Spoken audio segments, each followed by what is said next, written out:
Dios los bendiga. Vayan conmigo a algunas escrituras que vamos a leer. Lucas 15, 7 y 10. Y Lucas 15, 10. Y Hechos 9, 10 al 18. Voy a procurar leerles. Ahora con estas lonitas nos tapa un poquito más el viento. Dice Lucas 15, 7. Ponga mucha atención a lo que el Señor nos va a hablar el día de hoy. Hoy va a ser un mensaje muy especial en continuación a lo que estamos viendo acerca de la iglesia de Cristo. No es la que vemos, porque hay mucha diferencia en la iglesia que Cristo diseñó a la iglesia que se ha transformado el día de hoy, porque no es ni el mismo evangelio que se predica. Se hace a un lado el sacrificio de Jesús en la cruz, no se habla casi de arrepentimiento, no se habla de cruz, se habla solamente de los beneficios que podemos obtener, pero ¿qué del arrepentimiento? Dice Lucas 15:7, os digo que así habrá más gozo en el cielo por un pecador. ¿Por cuántos? Por un pecador que se arrepiente, que por 99 justos que no necesitan de arrepentimiento. Ahora ahí en el versículo 10 dice, os digo que hay gozo delante de los ángeles de Dios. ¿Por cuántos pecadores? Por un pecador que se arrepiente. Ponga mucha atención en lo que estamos señalando, ahorita lo vamos a entender. Hechos 9, 10 al 18. Hechos 9, 10 al 18 es una historia muy conocida. Bueno, eso espero que sea conocida para todos, porque habla de la conversión de Saulo de Tarso, que después vino a ser Pablo. Hechos 9, 10 al 18 dice, había entonces en Damasco un discípulo llamado Ananías, a quien el Señor dijo en visión, Ananías, y él respondió, heme aquí, Señor. Y el Señor le dijo, levántate y ve a la calle que se llama Derecha, y busca en casa de Judas a uno llamado Saulo de Tarso, porque he aquí él ora, y ha visto en visión a un varón llamado Ananías, que entra y le pone las manos encima para que recobre la vista. Entonces Ananías respondió, Señor, he oído de muchos acerca de este hombre, de cuántos males ha hecho a tus santos en Jerusalén. Y aún aquí tiene autoridad de los principales sacerdotes para prender a todos los que invocan tu nombre. El Señor dijo, ve, porque instrumento escogido me es este, para llevar mi nombre en presencia de los gentiles y de reyes, y de los hijos de Israel, porque yo le mostraré cuánto le es necesario padecer. ¿Por qué? Por mi nombre. Y fue entonces Ananías y entró en la casa, y poniendo sobre él las manos, dijo, hermano Saulo, el Señor Jesús, que se te apareció en el camino por donde venías, me ha enviado para que recibas la vista y seas lleno del Espíritu Santo. Y al momento le cayeron de los ojos como escamas, y recibió al instante la vista. Y levantándose, ¿fue qué? Bautizado. El título de hoy es, la iglesia de Cristo no se trata de cifras, sino de perdidos. Aquí en estos versículos podemos ver la importancia que Dios le da a una persona, porque Él no vino a cuadrar cifras, sino a buscar y salvar, ¿a qué dice? A los que estaban perdidos. Tal como lo estudiamos el domingo pasado, en la iglesia de Cristo no es la que ves en el domingo antepasado, con la historia de Felipe y el eunuco, de por qué era tan importante de predicarle el evangelio al eunuco, que dice la historia que después de muchos años, en el año 200, Etiopía fue la segunda nación en ser llena de Cristo, en ser evangelizada. Y como el etíope viajó 2.500 kilómetros de ida y 2.500 de vuelta, solo para adorar en Jerusalén. Pero Dios tuvo misericordia de él y le envió a Felipe, a una persona. Ahora, aquí acabamos de leer de Ananías. A Ananías el Señor le dio una misión. Su esfera de influencia se centró solo en una persona, en Saulo, nada más, porque Ananías no se vuelve a mencionar en la Biblia. A la única persona que le habló, que le predicó, que evangelizó, que oró por él, fue Pablo. Y no se vuelve a mencionar, muy contrario a lo que hoy se busca, protagonismo, vanagloria, el números. Yo les he dicho que en las juntas de pastores la primera pregunta que se hace, bueno, a Carlos le consta, la primera pregunta es, ¿cuántos miembros tiene su iglesia? O sea, buscan luego el protagonismo. Pero aquí vemos que Ananías, al igual que Felipe, fue sacado de su zona de confort y llevado a compartir el evangelio a una sola persona. Su misión se limitó a una sola persona, no a multitudes. Ahora ponga mucha atención aquí. Cristo nos dice en Lucas 15, 7 y 10, lo que leímos, que hay gozo en el cielo, hay gozo con los ángeles por una persona que se arrepiente. Por una persona, no dice multitudes. Pero ¿por qué no dice multitudes? Muy atentos, aquí empieza lo interesante. Cuando leemos en los evangelios, Mateo, Marcos, Lucas y Juan, que Jesús menciona multitudes, ¿saben que es solo para señalar su conveniencia de seguirlo? O sea, de recibir algo de él. Siempre que se mencionan las multitudes, las menciona con el objetivo de señalar de que siempre buscaban algo de él, de Jesús. Panes y peces. Cuando habla individualmente, siempre hace referencia a la salvación, porque la salvación es personal. ¿Sí me di a entender o no me di a entender? O sea, en palabras entendibles, cada vez que la Biblia menciona multitudes, o Jesús menciona multitudes, en cualquiera de los 4 evangelios, siempre se refiere a gente que lo busca por obtener algo de él. Pero cuando Jesús se refiere a una sola persona, siempre se refiere a salvación. ¿Sí me expliqué? Ahora, miren lo que dice. Vayan conmigo a Juan. Ahí me van a ayudar, a leer. En Juan, para ponerles el contexto primero, en Juan 1 al 71, no lo vamos a leer todo, solo unos versículos clave para entenderlo. Y aquí nos vamos a dar cuenta de cómo las multitudes lo buscaban, dice papá Guille, convencionalmente o algo así, dice, convenencieramente. Miren lo que dice, a ver, Carlos, Juan 6:1, Johnny, Juan 6:10 y Lula, Juan 6:24 al 26. Esas 3 escrituras, para entenderlo. Con eso tenemos. ¿Qué dice Juan 6:1? Después de esto... Hasta el 10, Carlos, de una vez, para que se entienda. Del 1 al 10, por favor. Después de esto, Jesús fue al otro lado del mar de Galilea, el de Tiberias, y le seguía gran multitud. ¿Qué le seguía? Te voy a ir deteniendo, ¿Qué le seguía? Gran multitud. Ponga atención, Porque veían las señales que hacía en los enfermos. Entonces subió Jesús a un monte y se sentó ahí con sus discípulos. Y estaba cerca la Pascua, la fiesta de los judíos. Cuando alzó Jesús los ojos y vio que había venido a él gran multitud, dijo a Felipe: ¿de dónde compraremos pan para que comáis esto? Pero esto decía para probarle, porque él sabía lo que había de hacer. Felipe le respondió: 200 denarios de pan no bastarían para que cada uno de ellos tomase un poco.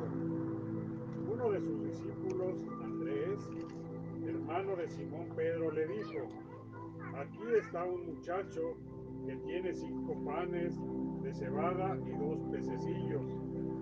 Mas, ¿qué es esto para tantos? Entonces Jesús dijo: hacer recostar la gente, y había mucha hierba en aquel lugar, y se recostaron con un número de 5,000 varones. 5,000 varones. Ahora, si sumamos las mujeres, niños y niñas, pues da cerca de, o tal vez más de 20,000 personas, a las cuales alimentó. Ahora, mire lo que dice, a ver, Lula, el 24 al 26, ahí mismo en Juan 6. vio pues la gente que Jesús no estaba allí, ni sus discípulos, entraron en la barca y fueron a Capernaum buscando a Jesús. ¿No te acuerdas? Sí, hasta el 26. Y hallándole al otro lado del mar, le dijeron, Rabí, ¿cuándo llegaste acá? Respondió Jesús y les dijo, de cierto os digo que me buscáis, no porque habéis visto las señales, sino porque comisteis el pan y os saciasteis. Sí, sí se dan cuenta. Y más adelante, ya lo lee en su casa, Jesús les enseñó que eso no era lo más importante, sino que lo más importante era Él. Les recordó que sus padres habían comido el maná y murieron en el desierto cuando salieron de Egipto, pero que si ellos comían de su cuerpo y bebían de su sangre, tendrían vida eterna y Él mismo los resucitaría en el día postrero. Pero al escuchar cuando les dijo eso, todos dice que comenzaron a murmurar. Ahora imagínense las pláticas que tendrían. Pues este se cree que por un poco de pan y un poco de pescado voy a dejar todo por seguirlo. Está loco. Cree que voy a ponerlo en mis decisiones antes que a mi familia, que a mi trabajo. Y lo que es peor, antes que el sueño por el que luché toda mi vida.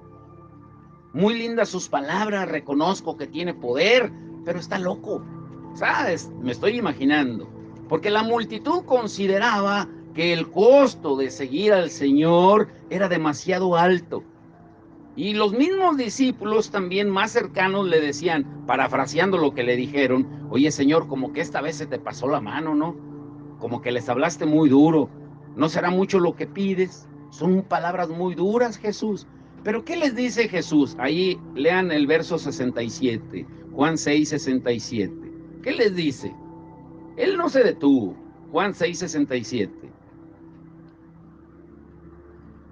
Dijo entonces Jesús a los 12, ¿queréis acaso iros también vosotros? ¿Se detuvo? No. A su círculo más íntimo le habló así.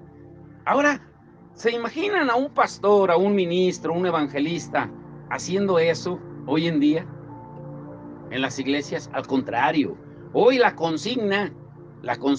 misión es atraer a las multitudes, atraer a la gente, bajo promesas de éxito, de prosperidad, de salud, de victoria, de liberación. O sea, se trata de atraerlas con promesas de milagro. Y Dios me dijo, y Dios te dice, pero en realidad, ¿qué dice la palabra de Dios?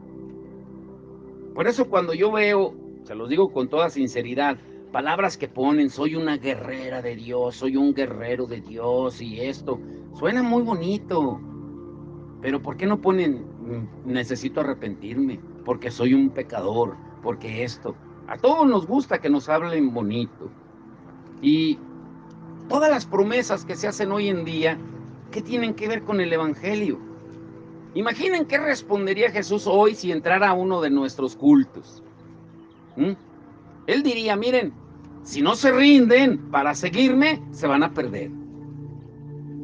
Jesús es muy concreto y muy directo, y el mensaje de Jesús era radical, y los que lo seguían eran personas que tomaban decisiones radicales. Mire estas escrituras. A ver, Carlos, Lucas 5, 27 al 28. Ahora sí, Johnny, Lucas 5, 10, 11. Lula, Lucas 9, 23 y 24. Y si traen allá, hermana Pati, Anaí, sí. Mateo 10, 36 al 38. Analice y escuche bien esas escrituras. Lucas 5, 27 al 28. Lo que Jesús dice. Después de estas cosas salió y vio a un publicano llamado Leví, sentado al banco de los tributos públicos, y le dijo, sígueme. Y dejándolo todo, se levantó y le siguió. Dejándolo todo, se levantó y lo siguió. ¿Sí? Hasta el 28. ¿Qué dice Lucas 5, 10 al 11, Johnny? Y asimismo de Jacobo y Juan, hijos de Zebedeo, que eran compañeros de Simón. Pero Jesús dijo a Simón, no temas, desde ahora serás pescador de hombres. Y cuando trajeron a tierra las barcas, dejándolo todo, ¿Dejándolo qué? todo, Lo mismo que Mateo que acaba de leer, Carlos. Dejándolo todo, todo. No una parte, todo. ¿Y qué dice Lucas 9, 23 al 24? Más claro, Jesús. Y decía a todos, si alguno quiere venir en pos de mí, niéguese a sí mismo, tome su cruz cada día y sígame. Porque todo el que quiere salvar su vida, la perderá. Y todo el que pierda su vida por causa de mí, este la salvará.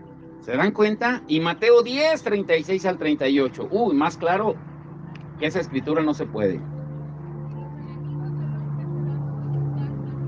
El que ama a padre y madre más que a mí, no es digno de mí. El que ama a hijo o a hija más que a mí, no es digno de mí.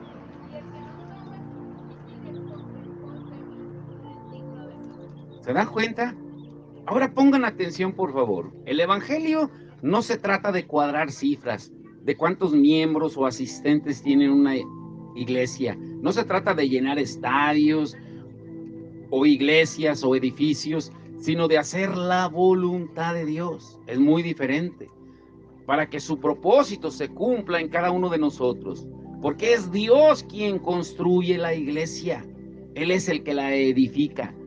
Por eso démosle nuestra vida a Dios, como lo leyó Lula en Lucas 9, 23 y 24, y Él se va a ocupar de lo demás. ¿Cuál es nuestra labor? El manual de la iglesia, que está escrito ahí. A ver, alguien lea Hechos 2, 44 al 47. Carlos, ¿te toca? Hechos 2, 44 al 47. ¿Qué dice? Ese es el manual de la iglesia, pero en realidad sí lo hacemos, lo cumplimos así. Hechos 2, 44 al 47. Y ponga atención porque le voy a preguntar, ¿eh?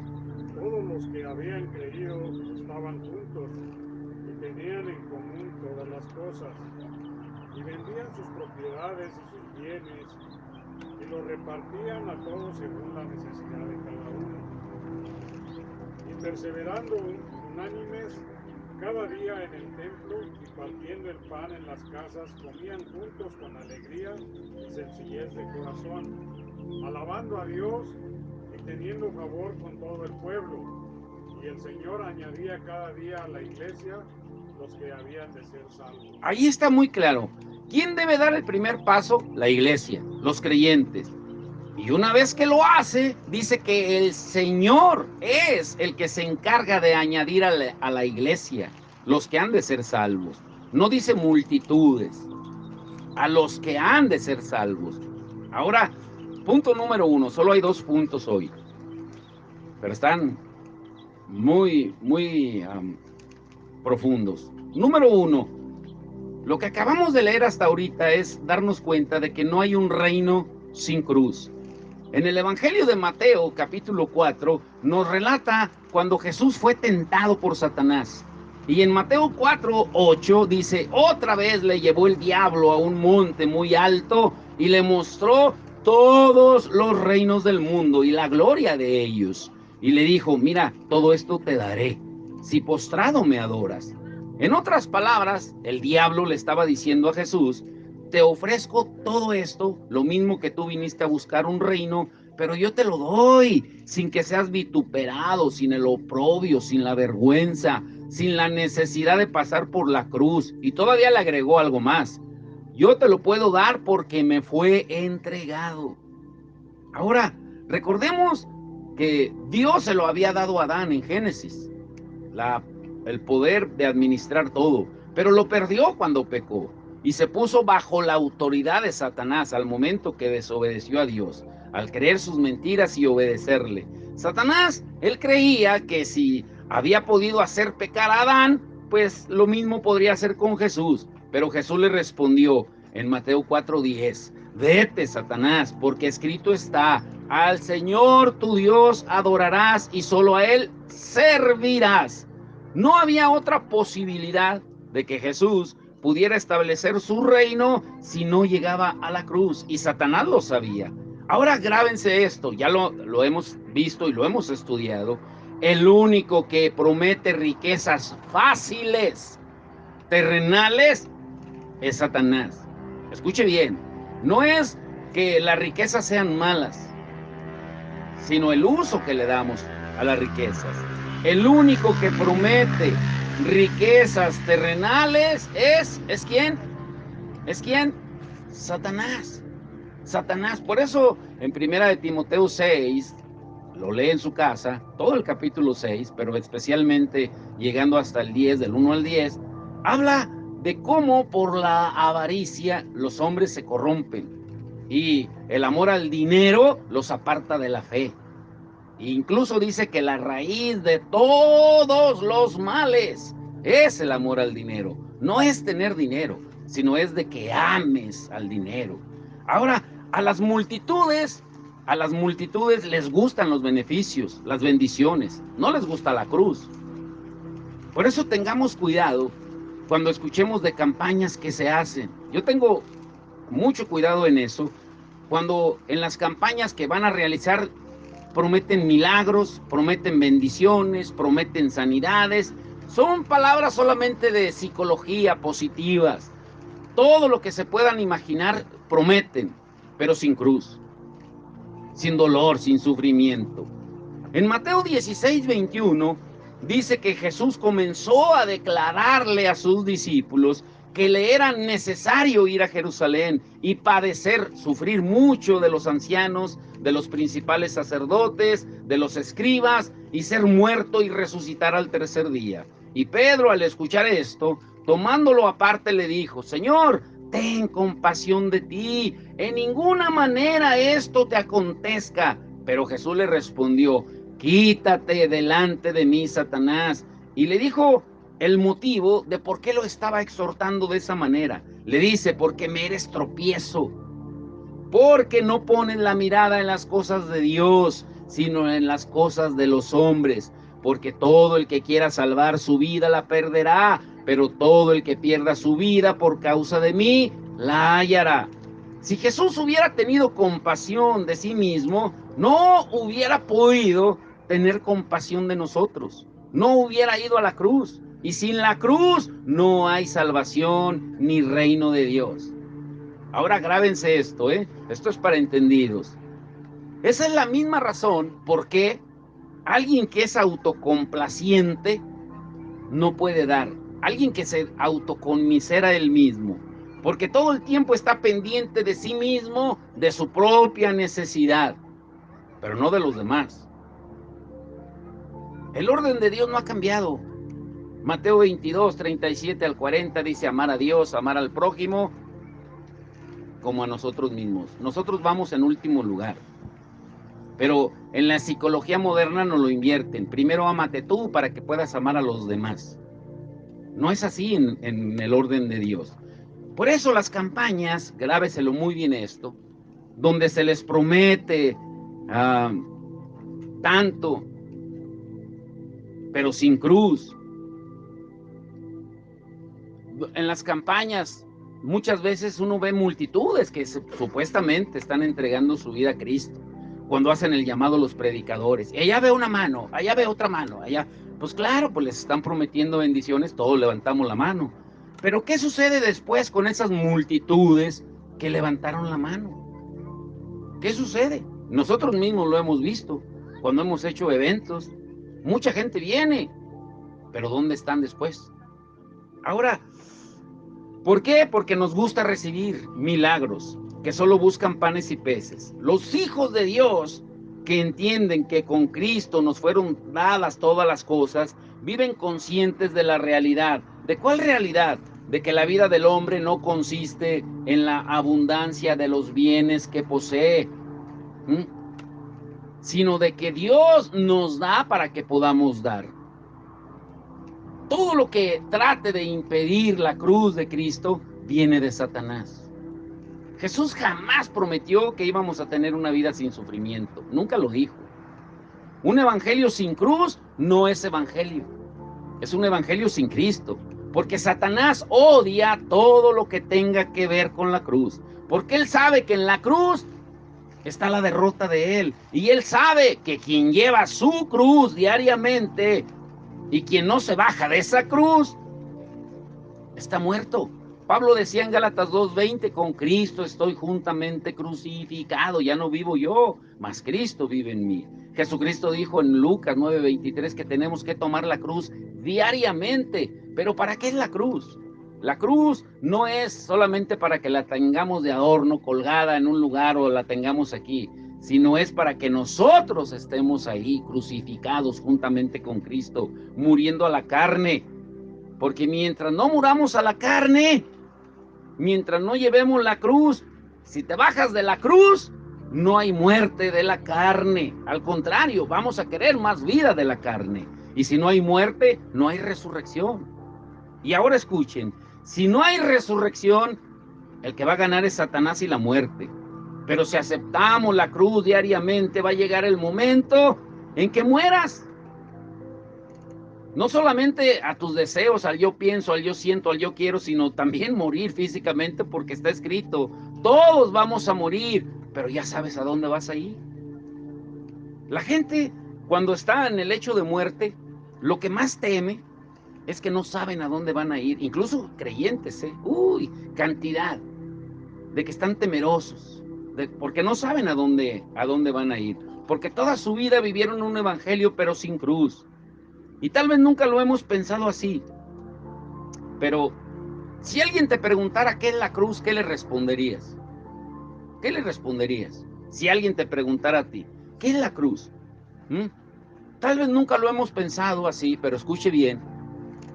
La cruz es el abrazo de Dios, escúchelo bien, el abrazo de Dios tratando con nuestra vida. Ahora, ¿cómo voy a querer escapar de la cruz? ¿Cómo voy a quejarme de ella? Cuando ya soy consciente de lo que significa la cruz. Por eso el mismo Jesús, al anunciarle a 2 de sus discípulos que la hora había llegado, en Juan 12:24, él dijo, si el grano de trigo no cae en tierra y muere, queda solo, pero si muere lleva mucho fruto.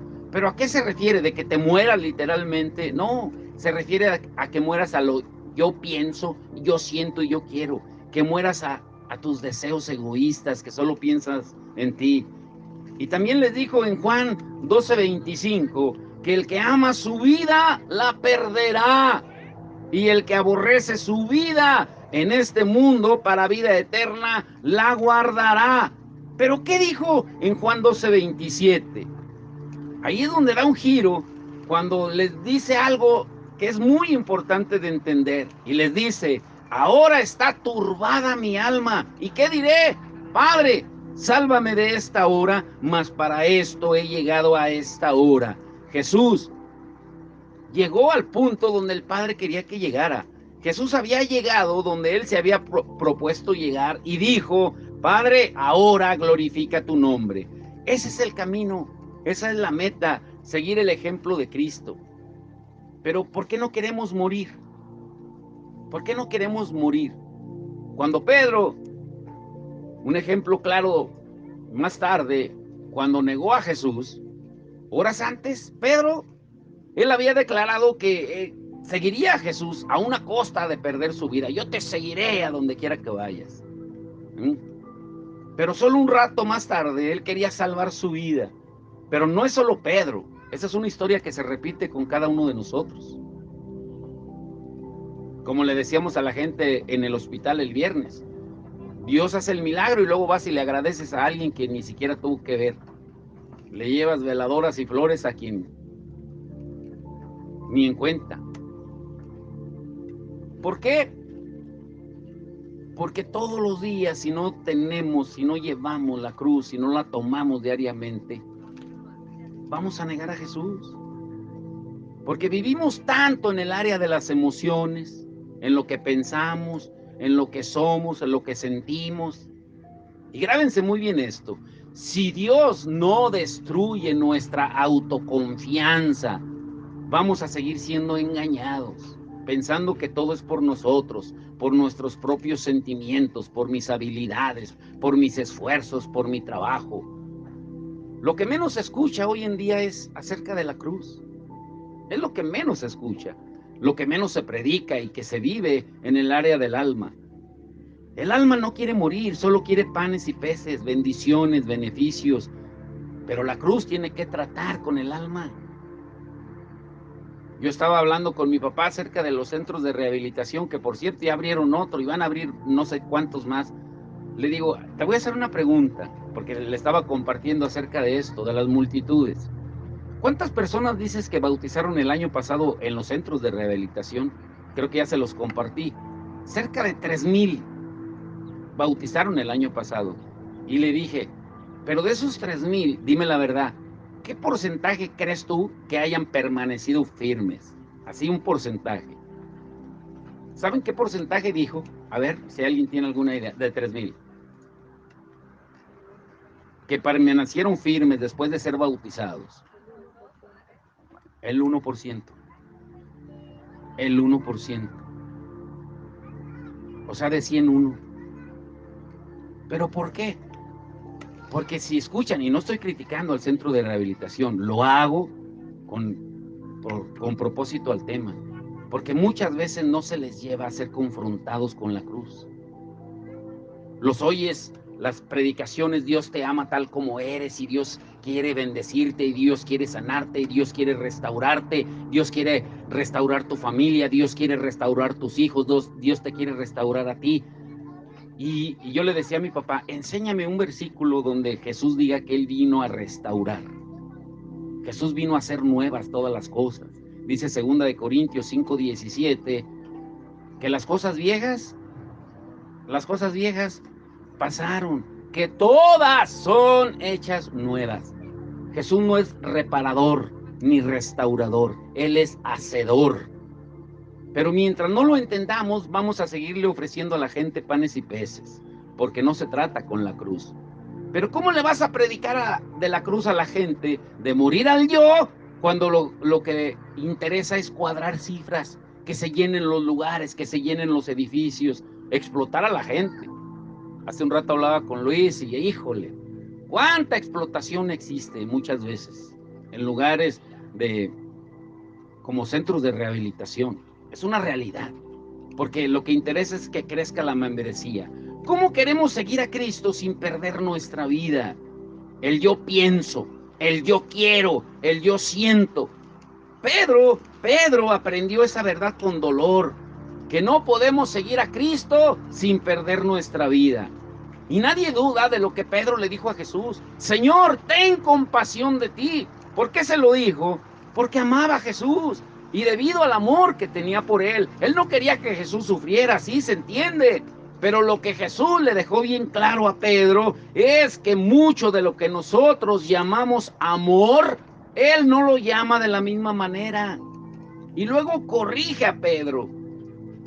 Y Jesús le habló a sus discípulos y les dice, en Mateo 16, 24 al 25, si alguno quiere venir en pos de mí, niéguese a sí mismo, tome su cruz y sígame, porque todo el que quiera salvar su vida, la perderá, y todo el que pierda su vida, por mi causa, la hallará. El mensaje del verdadero evangelio es contracultural, o sea, es contrario a lo que hoy escuchamos. O sea, si amo verdaderamente a Dios, lo primero es que tengo que morir al yo, porque nadie puede ocupar el lugar de Él. Por eso las escrituras que leyeron en Mateo 10, 36, 38, el que ame a padre, a madre, hijo, hija, esposo, esposa, más que a mí, no es digno de mí. Nadie puede ocupar ese lugar. Y cuando estamos en ese nivel, pues estamos muriendo al yo. Pero tenemos otras cosas que ocupan su lugar. ¿Dónde está la gente que debería estar? ¿Dónde están? Podemos decir, sí, es que poner las excusas más creíbles, más convincentes, pero la realidad es que no están y que alguien más ocupó el lugar de Jesús. ¿Cierto o no? No nos engañemos. El mensaje del verdadero evangelio es contracultural. O sea, si amo a Dios, entonces primero tengo que morir al yo. A eso es a lo que Dios llama amor. Por eso dice que dejándolo todo, las escrituras que leíamos, no dice que dejaron una parte. ¿Dejaron qué? todo, todo. Y si pierdo la vida, pues entonces me encuentro con Él. No es perder la vida físicamente, sino perder mis anhelos, mis deseos, por ponerlo a Él primero. En la cruz Jesús, Él puso su vida por amor a nosotros. Y hoy la cruz nos sirve a nosotros para perder nuestra vida por amor a Él. Lucas 9:23 es profundo lo que Jesús dice: el que no toma su cruz diariamente y me sigue, no es digno de mí. O sea, para poder seguir a Jesús verdaderamente, ¿qué es lo primero que debemos de hacer? Tomar la cruz. ¿Se puede seguir a Jesús sin cruz? Sí, como la multitud lo hacía. ¿Pero para qué lo hacían? Solamente para obtener beneficios, panes y peces. Es lo que dicen, como dicen la juventud de hoy, es lo que rifa hoy en las iglesias. Se les promete de todo. La cruz es un lugar donde el condenado pierde todos sus derechos. Ese es el mismo camino que transitó, que recorrió Jesús. Cristo dice: dame todo, no una parte. Yo no quiero tu tiempo, no quiero tu dinero, no quiero tu trabajo, te quiero a ti. Te quiero a ti. Jesús no vino para atormentar nuestro ego natural, sino para matarlo. Ninguna medida a medias es buena. Jesús no quiere cortar una rama aquí, otra allá, sino tumbar todo el árbol, llegar hasta la raíz. A ver, Carlos, Filipenses 3, 18 al 20, Jonathan, Mateo 6, 20. ¿Qué dice? Filipenses 3, 18 al 20. Y Jonathan, Mateo 6, 20. Lula, ve buscando, por favor, Lucas 14, 25 al 30. Anaí, Mateo 19, 2. Johnny, ¿te di escritura a ti? Ok. ¿Qué dice? Ponga atención, esa es la parte central del mensaje. Filipenses 3, 18 al 20. Porque por ahí andan muchos, de los cuales os dije muchas veces, y aún ahora lo digo llorando, que son enemigos de la cruz de Cristo. Escuche. El fin de los cuales será perdición, cuyo Dios es el vientre, y cuya gloria es la vergüenza, que solo piensan en lo terrenal. Mas nuestra ciudadanía está en los cielos, de donde también esperamos al Salvador, al Señor Jesucristo. ¿Se da cuenta? Dice, son enemigos de la cruz porque solo piensan ¿en qué? En lo terrenal. Cuando Pablo dice, bueno, que no se han dado cuenta que nuestra ciudadanía está en los cielos, cuando dice eso, de alguna manera está indicando, miren, no acumulen nada aquí, esta no es nuestra patria. Guarden tesoros, pero en el cielo, donde la polilla ni el orín corrompen y donde ladrones no minan ni hurtan.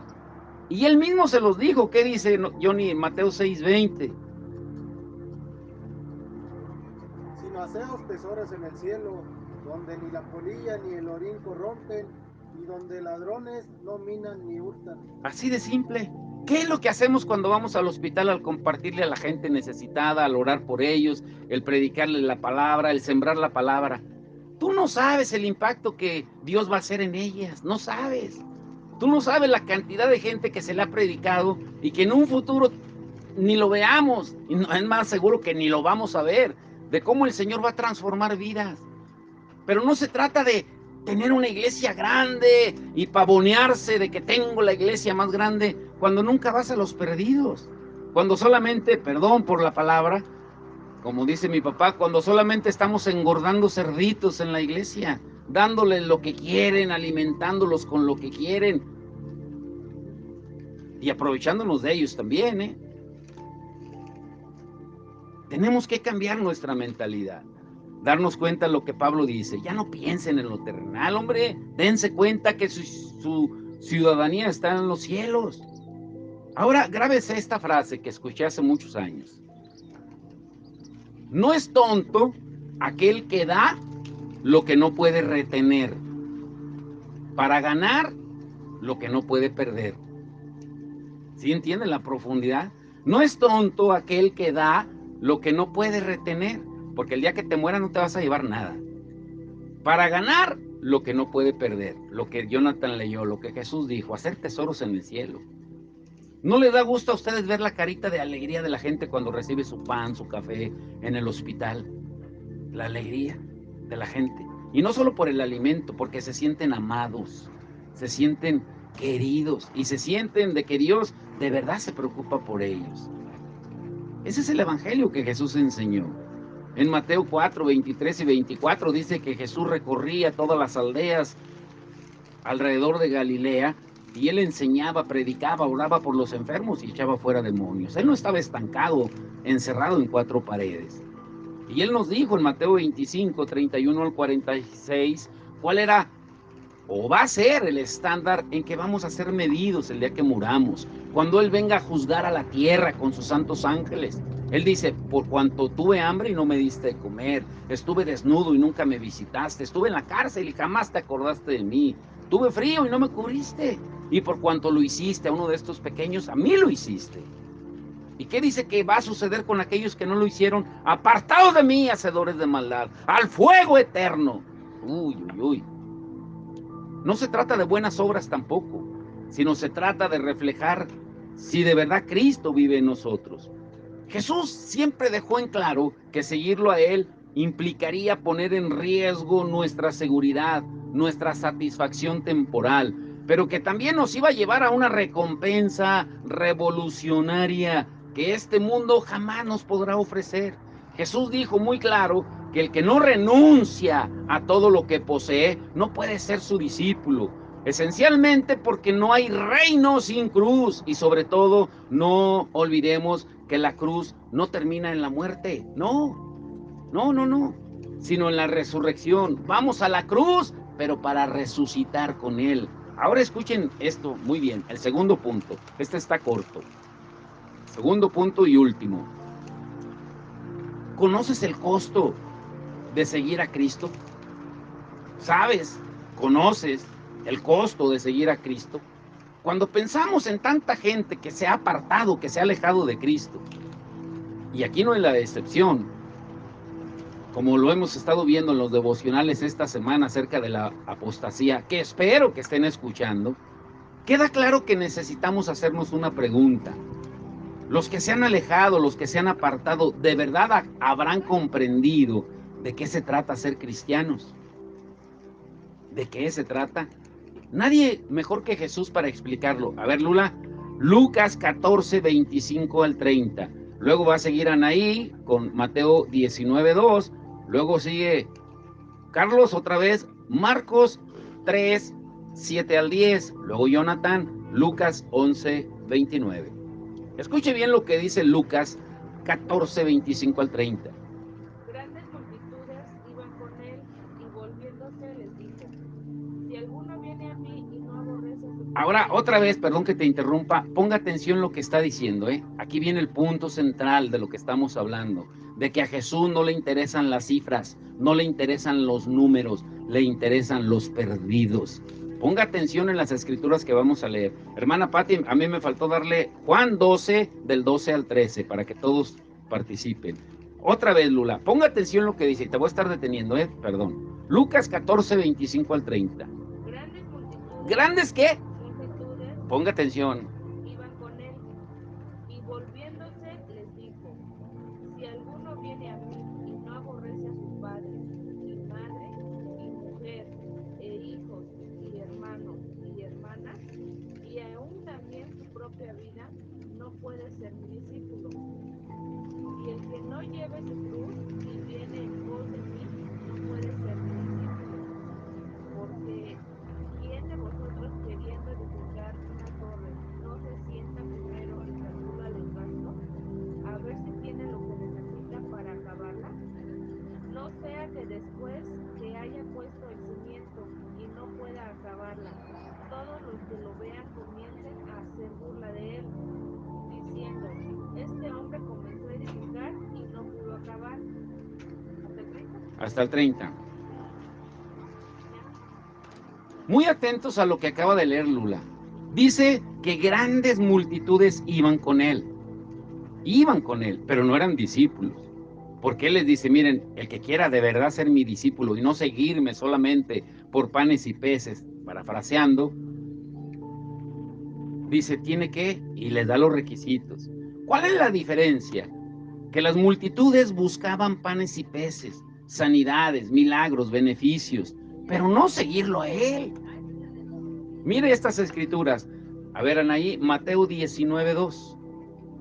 Y le siguieron grandes multitudes y Lo sanó ahí, ¿sí? ¿Para qué lo seguían? Para recibir, ser sanados, liberados. ¿Qué dice Marcos 3:7 al 10?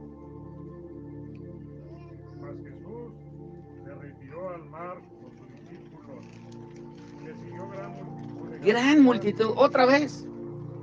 Le siguió gran multitud de Galilea y de Judea, de Jerusalén, de Idumea, del otro lado del Jordán y de los alrededores de Tiro y de Sidón. Oyendo cuán grandes cosas hacía, grandes multitudes vinieron a él. Y dijo a sus discípulos que le estuviesen siempre lista la barca a causa del gentío, para que no le oprimiesen, porque había sanado a muchos, de manera que por tocarle, cuantos tenían plagas caían sobre él. ¿Se dan cuenta? Llega la multitud y les dice a sus discípulos, preparen la barca, porque toda esta gente que viene, nomás vienen a recibir, a que sean sanados y liberados. Incluso dice que hasta lo oprimían, caían sobre él, que él mejor se apartó y se fue de ahí, porque la multitud solamente lo buscaba por las señales, los milagros, los beneficios, las bendiciones que recibía, que no es muy diferente de ahora. Escuchen las campañas que se prometen ahí en el Facebook. Prometen milagros, sanidades, y Dios tiene una palabra para ti, que te mandó un fax del cielo, un email para personal a ti, para que prometas algo que Dios no dice. ¿Y qué dice en Lucas 11:29? Y apiñándose las multitudes, comenzó a decir, esta generación es mala, demanda señal, pero señal no le será dada, sino la señal de Jonás. ¿A quién le dijo eso? A las multitudes. Solo quieren señales, solo quieren bendiciones, solo quieren milagros. ¿Y qué dice en Juan 12, del 12 al 13? Ahí todavía es más drástico. Porque mire, cuando entró a Jerusalén, lo que hizo la gente, la multitud. ¿Qué dice Juan 12, 12 al 13?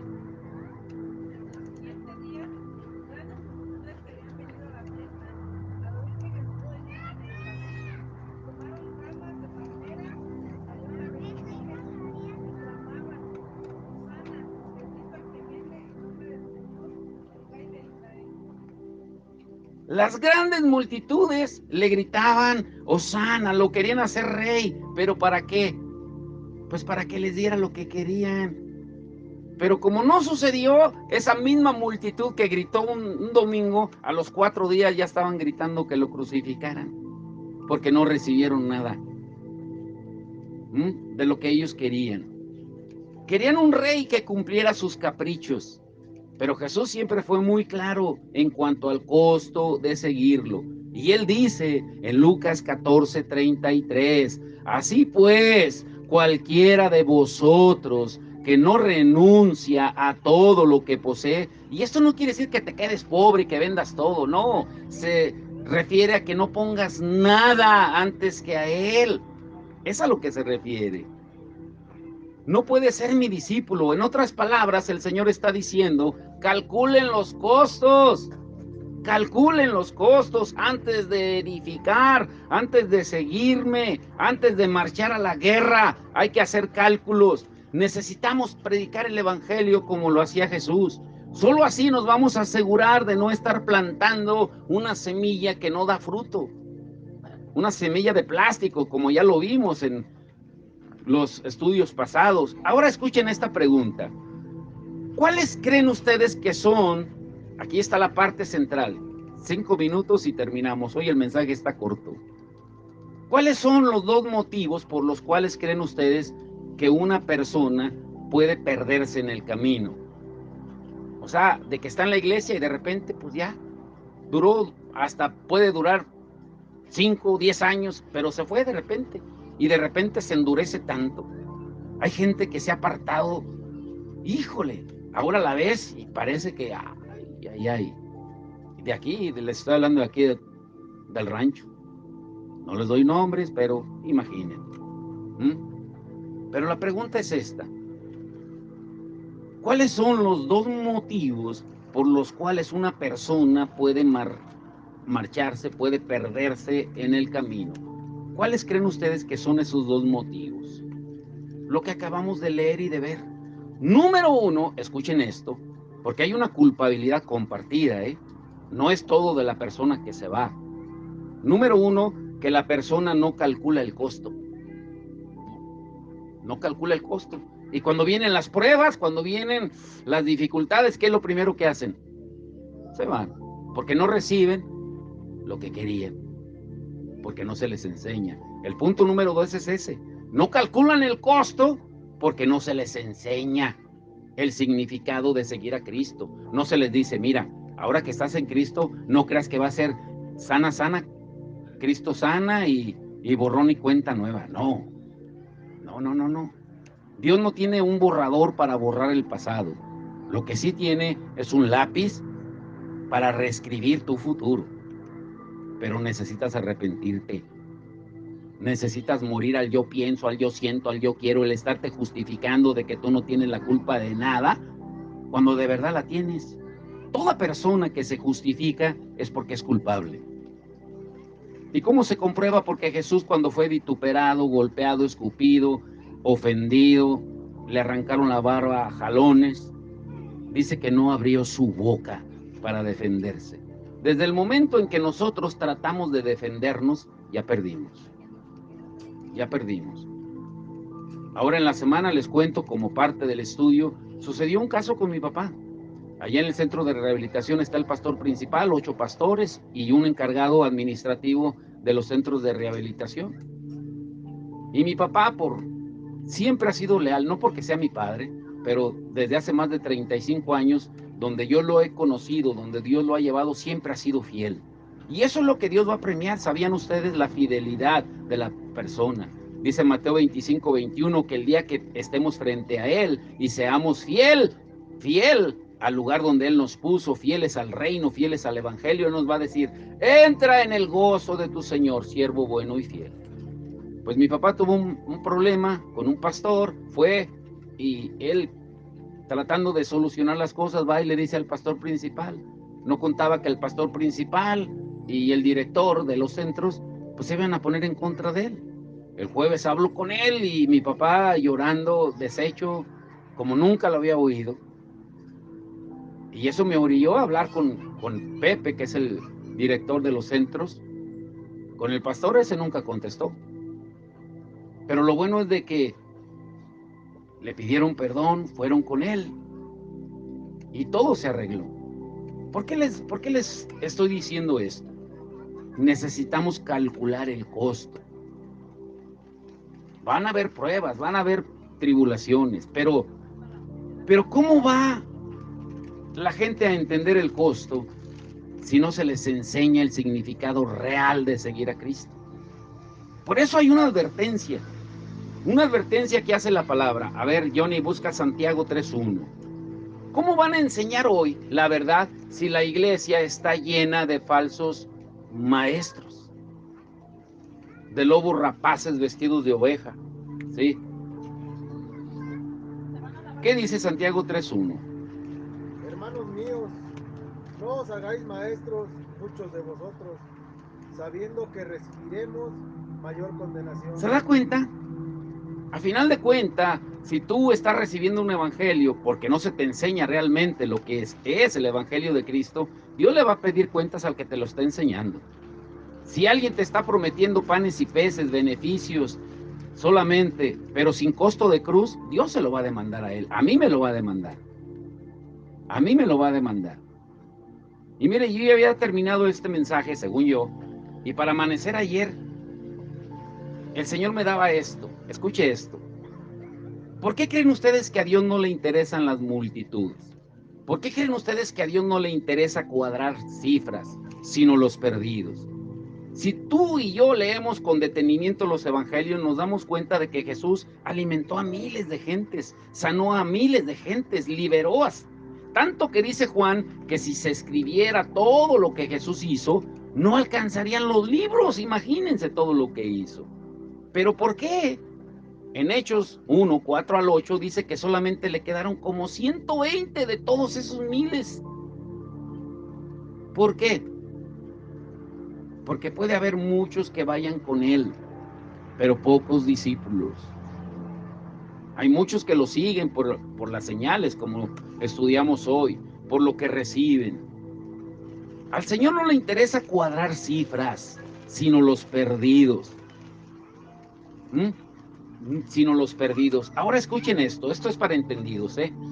Si no entendieron todo lo que estudiamos, quédense con esto, por favor, pongan mucha atención. A Jesús no le impresionan las cifras, no le impresionan los números de asistentes, sino los perdidos. Les doy un bosquejo en 3 minutos. En Hechos 2:41, Carlos, ¿qué dice? Jonathan busca Hechos 2:47. Hechos 2:41, Carlos. Así que los que recibieron su palabra fueron bautizados y se añadieron aquel día como 3,000 personas. Fíjese lo que dice los que, ¿qué dice? Nunca dice salvos. Dice que se añadieron a la iglesia, pero no dice que los añadió el Señor. Como dice en Hechos 2:47, ¿qué dice, Jonathan? Al final, sobre todo, alabando a Dios y teniendo favor con todo el pueblo. Y el Señor añadía cada día a la iglesia los que habían de ser salvos. Aquí hay una gran diferencia en esas dos escrituras, si lo nota. En la que acaba de leer, Jonathan dice que el Señor añadía a la iglesia. En la que leyó Carlos, dice que se añadieron a la iglesia. Algo muy diferente. Jamás dice en Hechos 2:41, aunque fueron 3,000, que hayan sido salvos. Ahora, a veces tenemos más preocupación en cuántos se añaden a la iglesia que de cuántos añade el Señor.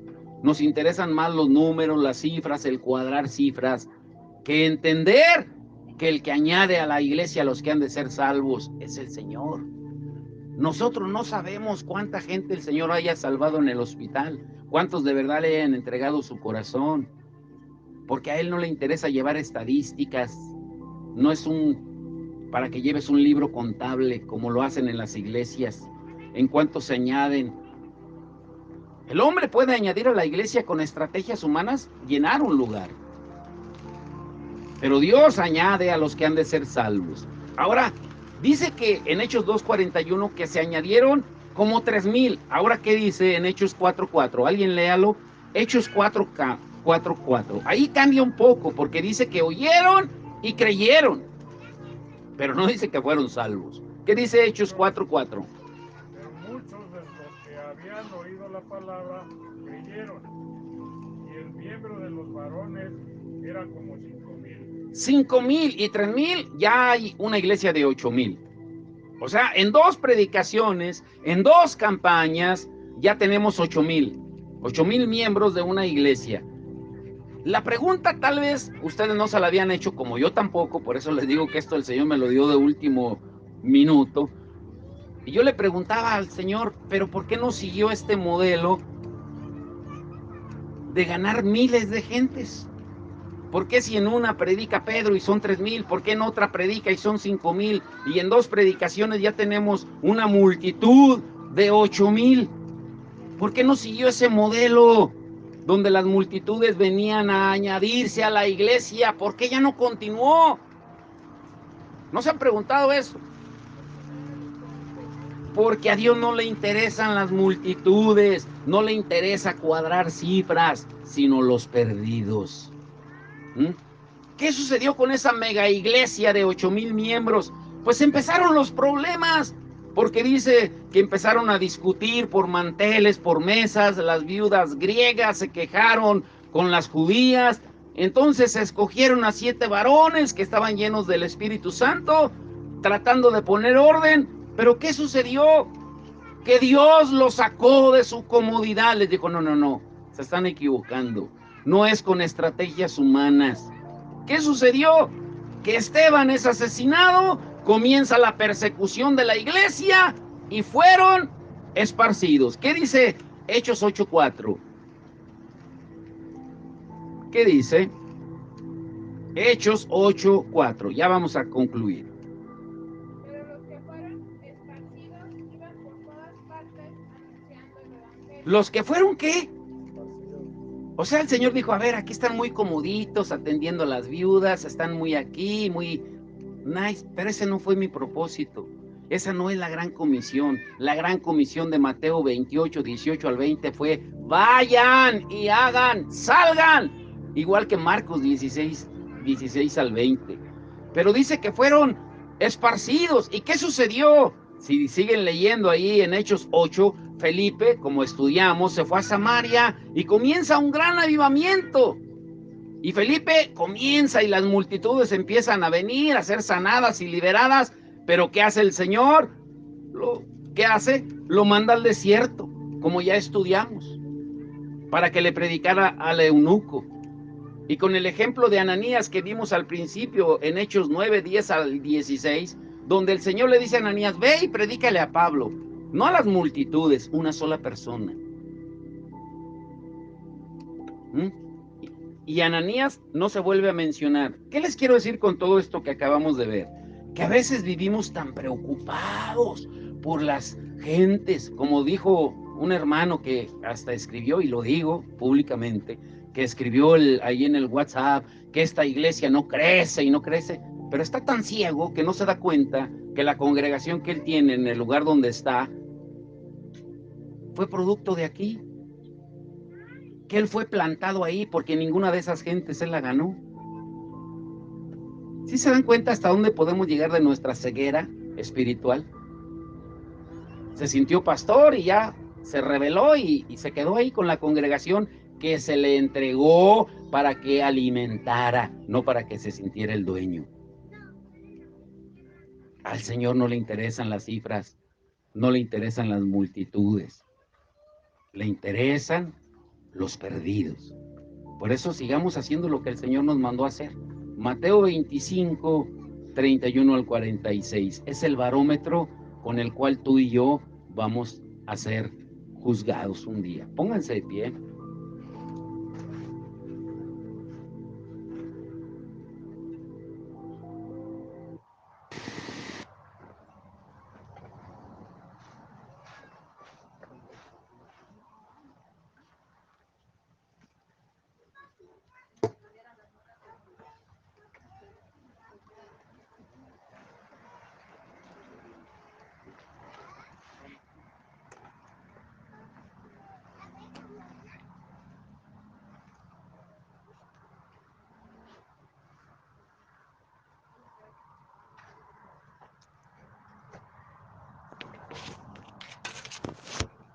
Juan el Bautista, cuando él comenzó a predicar y a preparar el camino a Jesús, él se dio cuenta de que se trataba del reino de Dios. Y cuando los discípulos que tenía Juan se empezaron a ir con Jesús, los discípulos de Juan le dijeron, ¿qué no ves que estos se están yendo allá con el Mesías? Dijo, es que las ovejas no son mías, las ovejas son de Jesús. Yo tengo que menguar para que Él crezca. Lo que hablábamos hoy, mientras no muramos, mientras de verdad no nos entreguemos a Él, vamos a seguir poniendo por delante nuestros intereses. Hoy digámosle al Señor este canto habla de eso, de lo que Juan decía. Yo quiero más de ti y habitar en tu presencia, menguar para que crezcas tú y cada día seré más como tú.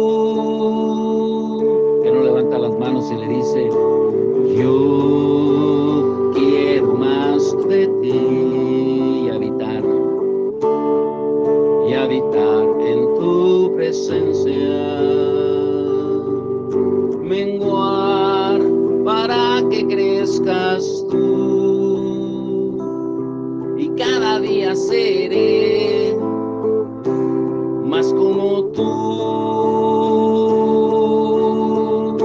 Quebranta mi corazón, quebranta mi vida, te entrego mi voluntad a ti, todo lo que soy, Señor, todo cuanto tengo es tuyo. Yo quiero menguar para que crezcas tú. Yo quiero más de ti y habitar en tu presencia. Menguar para que crezcas tú y cada día seré más como tú. Dígale, yo quiero más de ti y habitar en tu presencia. Menguar para que crezcas tú y cada día seré más como tú. Quebranta mi corazón, quebranta mi vida, te entrego mi voluntad a ti, todo lo que soy, Señor, todo cuanto tengo es tuyo. Yo quiero menguar para que crezcas tú. Dígale, quebranta mi corazón, quebranta mi vida, te entrego mi voluntad a ti, todo lo que soy, Señor, todo cuanto tengo es tuyo. Yo quiero menguar para que crezcas tú. Yo quiero menguar para que crezcas tú. Hoy es el día de volvernos al Señor. Todos pecamos todos los días, pero todos los días el Señor nos da una oportunidad de volver a Él. Y vamos a terminar con este canto hermoso. Postrado en tu altar me encuentro, rendido a tus pies me entrego. Reconozco que te he fallado, tu corazón he lastimado. Recuerdo cuando en tu presencia mi corazón yo derramaba, tu dulce voz me alentaba y con tus manos me sanabas. Aquí estoy rindiéndome a tus pies. Restáurame, nuevo quiero ser. Vuelvo a ti, mi corazón desfallecía. Vuelvo a ti, Jesús. Vuelvo a ti. Yo no puedo vivir sin ti. Vuelvo a ti, Jesús. Levanta las manos, vamos a cantar una última vez y entréguele todo a Dios mientras lo cantamos.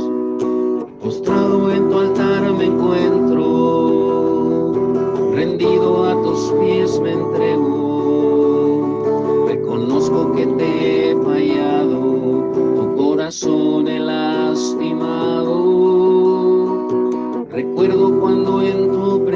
gracia, mi corazón yo derramaba, tu dulce voz me alentaba y con tus manos me sanabas. Aquí estoy, rindiéndome a tus pies. Restáurame, nuevo quiero ser. Vuelvo a ti, mi corazón desfallecía. Vuelvo a ti,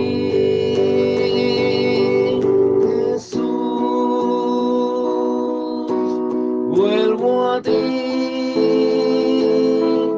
yo no puedo vivir sin ti, vuelvo a ti, Jesús. Dígale una última vez, vuelvo a ti, mi corazón desfallecía, vuelvo a ti, Jesús. Vuelvo a ti, yo no puedo vivir sin ti, vuelvo a ti, Jesús. Padre, te damos gracias, Señor, por esta hermosa mañana, Señor, que nos has dado también por tu palabra, Señor, y porque hoy tomamos la decisión de volver a ti, Señor, de dejar toda nuestra vida pasada, de hacer un pacto nuevo contigo, porque tú eres un Dios de pacto, Señor. Que hoy sea un nuevo comienzo en cada uno, Señor, de nosotros, y que podamos entender tu palabra y aplicarla, guardarla, atesorarla, Señor, y darnos cuenta, como acabamos de cantar, no podemos vivir sin ti, porque separados de ti nada podemos, Señor. Señor, guarda a cada uno de nuestros hermanos, Señor, bendícelos, Señor, y sobre todo que sea tu Espíritu Santo redarguyendo de justicia, de pecado y de juicio a cada uno de nosotros. Te damos todo el honor y la gloria en el nombre de Jesús. Y el pueblo de Dios dice, amén. Dele palmas fuerte al Señor. Dios los bendiga. Allá hay café y galletitas. Saluden a Luis. ¿Sí lo conocen? Él es Luis. Se llama Luis. ¿Aurelio? No. No, con este. No. No, él es primera vez que viene, si no me equivoco. Sí. Bienvenido.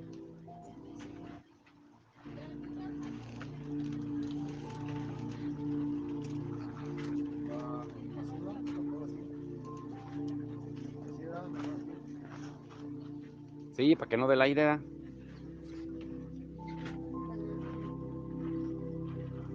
Sin violencia, por favor. Miren, y también aprovechando, Luis anda buscando trabajo, para si saben de algún trabajo, Johnny. Yo Ahí. ahorita viendo al TAI. Ah, De sí. la empresa que sigue para acá, de la TAI, la otra de pisos. Ah, sí, ahí están solicitando. Ah, pues mire, para comunicarle. Porque él sabe hacer de todos, es un mil usos. Ah, que sí, Luis.